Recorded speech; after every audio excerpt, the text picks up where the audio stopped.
I don't know if anyone has told you this, but you might be in the middle of a big misunderstanding that's really holding you back. It seems like your mind wants to do one thing, but your body wants to do something entirely different. You know that you should stop doom scrolling, but your thumbs just keep on moving. You understand the importance of pursuing your lifelong dream, yet you are paralyzed by fear and procrastination. You are aware that it's time to take your health seriously, but your body conveniently gets tired right before you're supposed to go to the gym. And despite knowing better, you text them because your body misses them too much, only to regret it immediately after. So what's going on here? Why, after all these years of self-help and mindset work, can't you seem to do what you know you should, need, and want to do? You set these goals up for yourself, right? So why isn't that enough? I found myself asking the same question after a decade of personal development, and the answers that I kept getting were stay disciplined and focused and keep the consistency going. But the truth is, I couldn't. Every time I would implement a change, it felt like I was walking uphill, even after knowing what I needed to do, why, and exactly how. It was like needing to put 80% effort just to get 20% out if I was lucky. And this frustration only grew as I heard of advice about pushing and forcing myself through, despite signs my body was giving me like chronic fatigue, hair loss, brain fog, insomnia, dissociation, and that persistent tightness in my chest that never seemed to go away. I didn't have the time nor the energy to continue this way. And the awareness of my situation only added to the burden. As a self-help enthusiast who knew everything, who read every book and tried every method, the more knowledge I gained, the more shame I felt for not implementing that knowledge. And seeing others effortlessly achieve their goals only worsened my feelings of inadequacy. That's why comparison can be so harmful, because it was only after I was comparing myself to others that doubts about my drive and my potential for fulfillment began to creep in. But the truth is, it was all a big misunderstanding. All of it. The whole time, I was capable of achieving everything I had ever wanted. And I was right. It shouldn't have been that hard. Yes, challenges are to be expected, but not to that extent. And the misunderstanding was so simple. Mindset is not embodiment. The mind is powerful, yes, but it has its limits. You might possess profound knowledge and a deep understanding of yourself, but no matter how much you know, you cannot think your way out of trauma, stress, or stuckness. That is the body's business, and the body will not listen to you unless you speak its language, the language of movement, sensation, vocalization, rhythm, and touch. And once you do, it will reward you with vitality, with liberation, and the capacity to live your life in alignment. This is what it feels like to have a healthy nervous system. And after what you've been through, you deserve this level of relief. So let's explore how to regulate our nervous system to make this profound shift possible for you too. In case you didn't know, you are watching a deep dive series on how to thrive in the face of disappointment.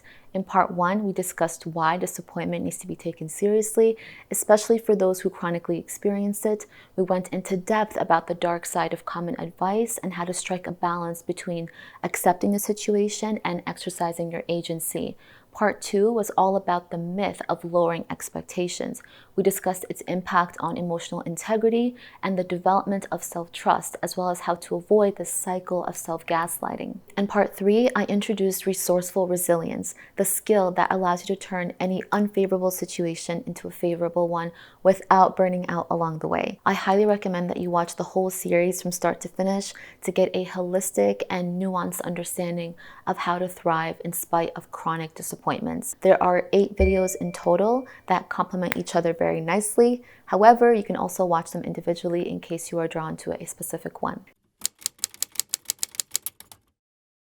Today's video is all about building the capacity to process those intense emotions of overwhelm, anger, grief, unworthiness, and shutdown that disruptive environments and situations can trigger. Building capacity first is key for two reasons. Number one, it gives us the strength to try these somatic practices or body-based practices that help us release emotions from the body and process emotions in our body. And number two, it gives us the ability to sense what is going on within us. This ability is called interoception, and we'll be talking about it later on in the video. So in the spirit of making this life-changing topic more digestible, I've also created a companion video which actually guides you through these somatic practices. Some of them will help you turn anger into empowerment, and some will help you restore a sense of clarity and calm. Depends if you are activated or in a state of shutdown. So think of this video as the knowledge and the other video as the application of that knowledge. And to bring it back to the series, disappointment is a highly visceral and disruptive experience that can trigger a stress response that traps emotions and stories in our bodies, making us believe that the world is unsafe or that we are inadequate, that life is out to get us, and that it will always be this way. And it doesn't matter if that disappointment is intense, like losing a job, a big breakup, a health issue, failing at something important to you, or a minor disappointment like not getting a text back right away, canceled plans with friends, bad weather, things like that. Either way, you will feel unsafe. And that is when the body's survival response will kick in to protect you. And that response might not be proportionate to the situation. For example, a message from a friend, a boss, or a romantic partner saying, "Hey, we need to talk," can be enough to trigger a full blown out stress response, plunging you into a state of anxiety and fear. You might find yourself overreacting and ruminating about what they'll say, or even completely shutting down before you even had the conversation, when the whole time it wasn't anything serious. And don't worry, you're not crazy for being this way. Your nervous system, which is responsible for protecting you, is simply doing its job. But sometimes it misreads the situation because it's been conditioned for years to associate certain cues with outright danger. And when you're living in chronic stress, alertness, or unsafety, the mind cannot get you out of that no matter how much you know. It's truly out of the scope of what the mind can do. And when I understood this, that shame around what's wrong with me? Why can't I be disciplined? Why can't I just do what I want to do and need to do? All of that went away because I realized how foolish it would be to underplay my physiology and how much easier my life could be if I just worked with my physiology. And I know this could be especially challenging for those of us who intellectualize our emotions and cognitively bypass. I know personally I've had a lot of resistance around things like breath work, meditation, feeling my feelings, or even talking to someone about what was bothering me. I didn't really see it as productive or necessary. But later, I realized that if I don't get these suppressed emotions out of my body, I am going to lose myself to them. And believe it or not, it all starts with some self-compassion and de-shaming, which I learned from my years in childcare. I cared for children of all ages, from infants to teenagers, and what I saw over and over again was the impact of their environment on who they thought they were and what the world thought of them, aka their nervous system. And these core beliefs that tell our nervous system how to operate are only formed in an instant. It only takes a moment. It could be a child seeing their parent stressed out on a work call and then feeling unsafe, a child running to show their parent their drawing, but their parent was too busy and now they feel unworthy of their time, a child waking up in their room alone crying for 30 minutes after a nap with no one hearing them, which leaves them feeling abandoned, or a child falling off their bike, their parent distracting them so they don't cry, which teaches them to suppress their emotions later on. These subtle moments imprint on us so deeply that we can form these identities based on misunderstandings or circumstances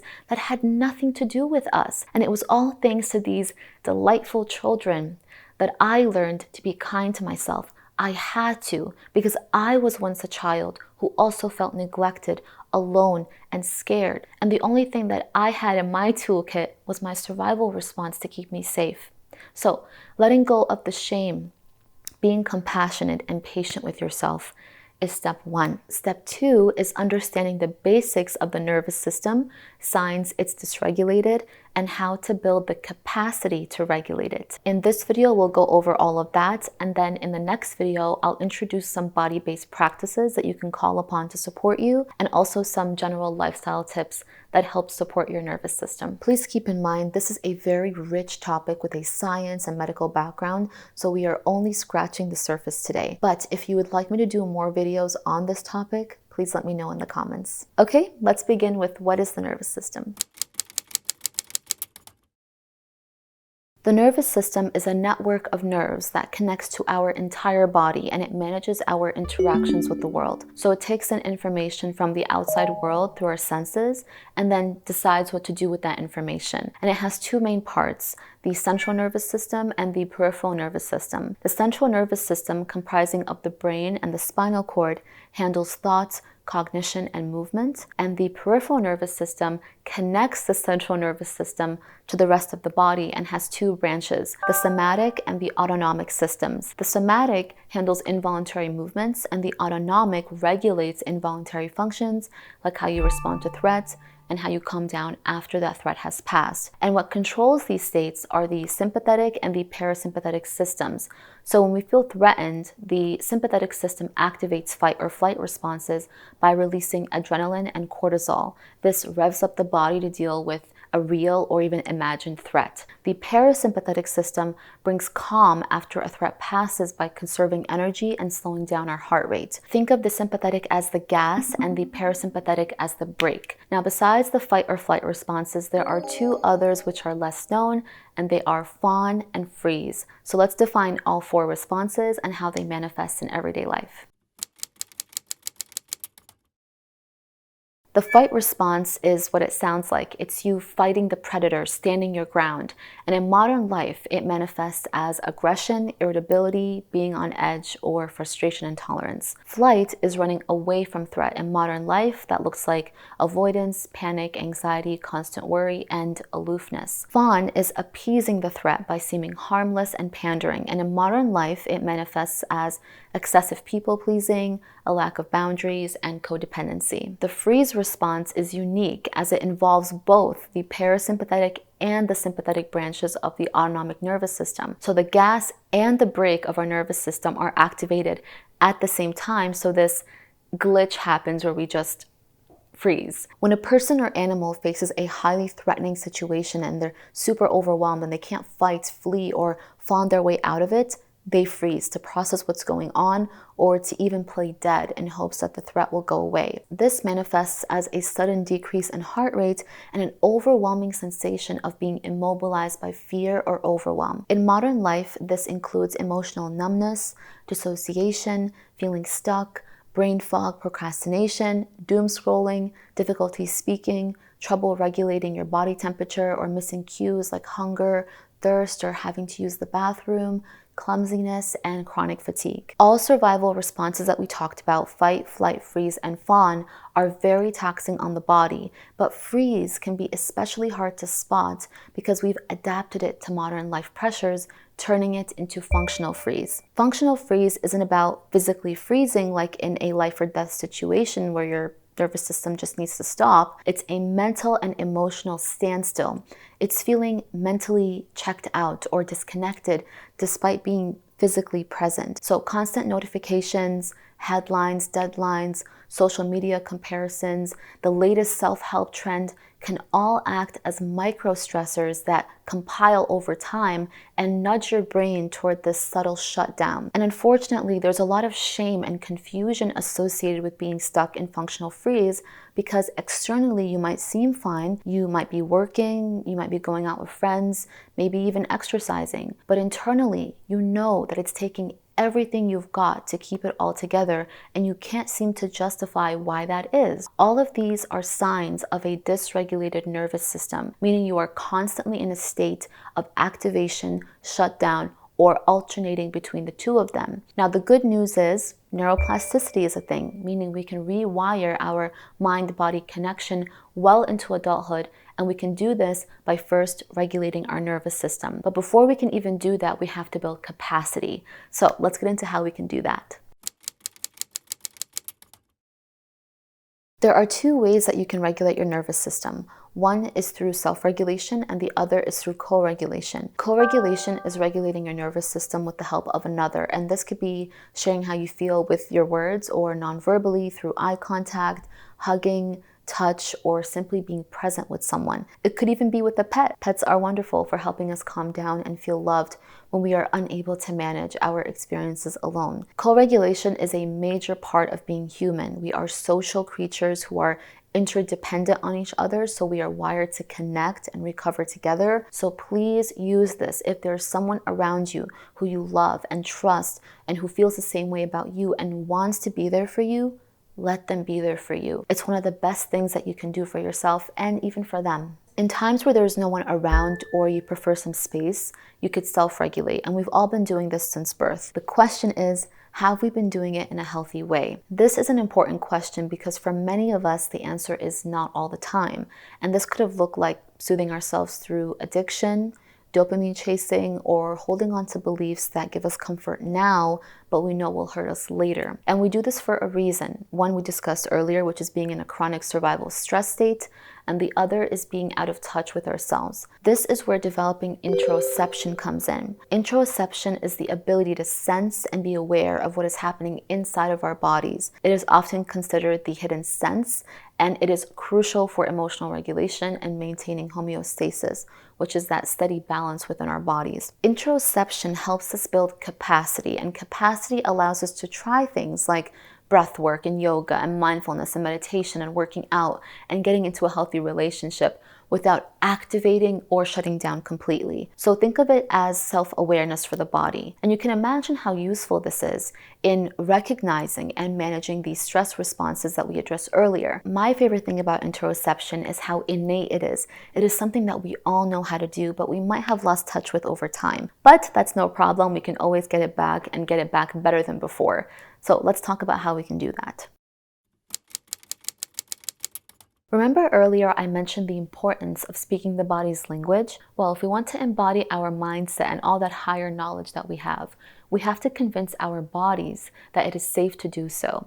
And we can do this by speaking the body's language. And the most fundamental way to do this is through our five senses. Connection to our five senses is one of the first things to go when we've been stuck in a survival response our whole lives. Whether that stress was a single traumatic event or an acute persistent one, being in our bodies, present in an unsupportive environment is too much. And so we disconnect. So if we're in a depressive state, our eyes can miss things in plain sight, our ears begin to tune things out, our touch grows numb, our sense of smell becomes dull, and our taste can turn bland. If we're in a hyper-aroused state, our senses are dialed up and can be prone to overstimulation. In either case, a healthy connection with our senses needs to be rebuilt so we can feel again. We can feel in a way that is grounded and revitalizing. So here are 3 practices that will help you connect with your senses again.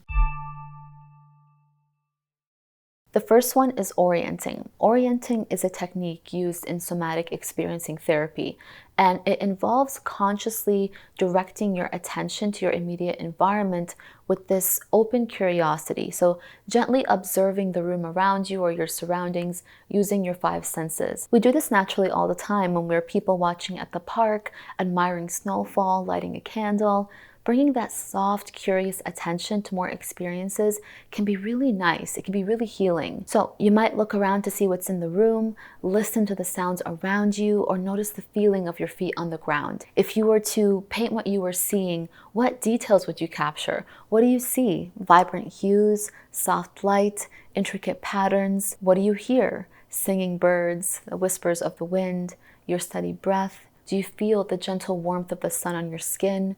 Do you smell the aroma of the meal that you just cooked, the incense that you lit up, or the scent of nothing? Do you sense the weight of your body being supported? Do you feel the warmth underneath you? Do you taste the coffee that you drank earlier? Just notice with an open curiosity, turning your head, engaging the brainstem, signaling to your nervous system that it is safe. If you find yourself holding your breath as you're orienting, you're free to pause and wait for your breath to return naturally. And when you're ready, you may resume orienting or just wind down and bring the practice to a close, whatever feels right for you. The purpose of orienting is to signal to your nervous system that you are safe, that it's okay to feel, that it's okay to engage your five senses in your immediate environment. You can do this at any time of your choosing, and you may also orient in your own bubble. If noticing your hands, your thighs, your nails feels better, then please do so. The next one is resourcing. Resourcing is the practice of utilizing feel-good memories, sensations, experiences, cherished items that evoke this restorative feeling in your body. Think of it like going into your own inner sanctuary with the help of some internal or even external resources that bring you those little moments of peace and pleasantness. Perhaps some good music, putting on your favorite perfume, a nice cup of tea, lighting a candle, or putting on a rerun of your favorite show. It could even be thinking of a fond memory with your loved one or an achievement that made you feel seen and celebrated. When we call upon these things, they invoke sensations in our bodies, sensations like warmth in our hearts, or a giddy buzzing in our shoulders, or a pep in our step. Resourcing can help us feel safe, yes, but it also shows us how accessible that safety is and how our senses can help us get there. So you see, what we are doing here is building a relationship with the body by trying our best to experience fully. And it doesn't have to be in a big way. It will take some courting, if you will, for you to get touched by these little things again. The good news is your body wants you to listen to it, so it's going to keep coming back for these moments of connection if you just stay open and observant. So choose something that invites your senses naturally. And if you'd like, you can bring some orienting into this practice as well. One quick note on this: there can be a tendency to rely on these resources to generate good feelings for us, and that can lead to addiction. So be careful about how you use this practice. What differentiates it from developing an unhealthy attachment to something is the intentionality that you bring forth, the awareness, the pause, the presence that you bring to the sensations that you are feeling. When we don't fully engage in something and merely seek a dopamine hit from it, that is when we can get in our own way. So please keep that in mind and remember that these resources are there to help you realize that you can access these feelings at any time within yourself. After all, you are the one that gave these resources their power in the first place. The third practice is pendulation. Pendulation is an excellent practice for building nervous system resilience. It is intentionally shifting your attention between an unpleasant sensation and a pleasant or neutral sensation in the body. So going back and forth creates this rhythm and movement to facilitate nervous system regulation. A nervous system is supposed to be able to flow between activation and recovery without getting stuck in either extreme. When we are faced with a disruptive or disappointing situation, we can get very charged and tense and can't think straight or act impulsively or fully shut down. So pendulation helps us build the muscle of compassionately containing discomfort within a larger sense of safety. And you can do this by using those internal or external resources we talked about and using your five senses to orient to them. And with practice over time, we build the capacity to go deeper into painful material that may have felt way too overwhelming in the past because we aren't feeling everything all at once. We're breaking these feelings down into bite-sized pieces that we can digest at our own pace. This helps us not identify with our emotions because if we can feel into them and then out of them and then into them and then out of them, then they can't possibly be us. Rather than indications of our character, our potential, our future, we begin to realize that they are just messengers of our pain points, our boundaries, and our preferences. To practice pendulation, first notice an uncomfortable physical sensation in your body. Nothing too overwhelming to start, just a subtle discomfort. It could be a tightness, a tension, a hollowness, or an ache, like what I'm feeling in my shoulder today from pushing myself at the gym. Once you find it, just connect with where you feel it and how it feels. Breathe into it, and if any movement comes up, let it be. Let your body do its thing. For me, I want to roll my shoulders and really feel that ache for some reason. Okay? All right. And when you're ready, you may shift your focus to an area that feels neutral or that feels pleasant. So for me, it's putting my feet on the ground. So I like that stable feeling right now. Could be putting your hands on your chest and the warmth of your heart making you feel all good inside, whatever it is for you. Once you find that pleasant sensation, just breathe into it. And same as the other time, just allow for some movement if anything comes up. For me, I want to just like stomp my feet. Okay. We're not forcing anything. We're just letting our body do its thing. And when you're ready, come back to that uncomfortable sensation. So I'm going to go back to my shoulder. Really feel what that's like. I'm breathing into it. I'm not feeling like I want to move anymore, so I'm going to stay still.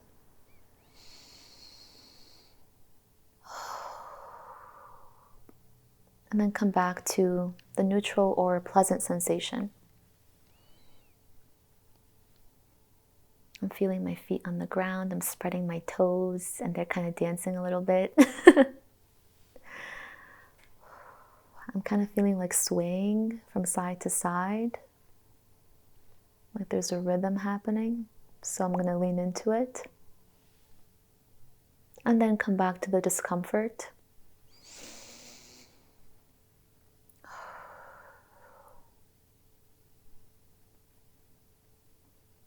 And then come back to my feet, my happy toes.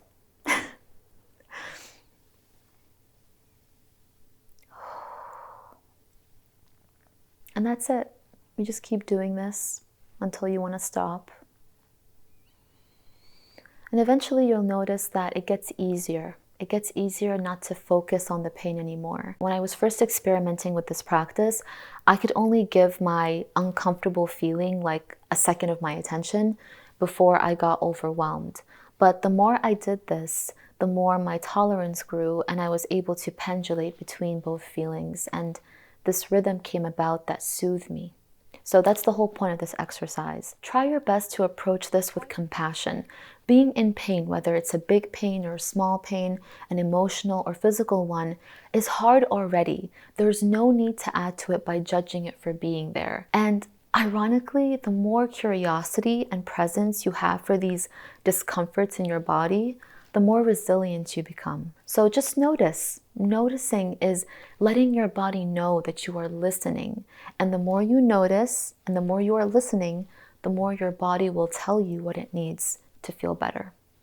Now that you have these 3 tools for building interoception, tools like orienting, resourcing, and pendulation, you can begin to build nervous system capacity and introduce somatic practices that help you release trapped emotions from your body or bring you back online when you're in a place of shutdown. And you can find these guided practices in my next video, which I will have right here. I think this is where it's going to show up. I haven't done this before. In that video, I'm going to introduce 3 different types of somatic practices, ones that involve breath, movement, and self-touch. And I will also include some lifestyle tips that will help support your nervous system health. I hope you found this video helpful. Thank you so much for watching. Please don't forget to like, comment, and subscribe if you're not subscribed. And let me know what kind of videos you'd like to see in the future. All right, I wish you all the best, and I hope to see you again in the next one.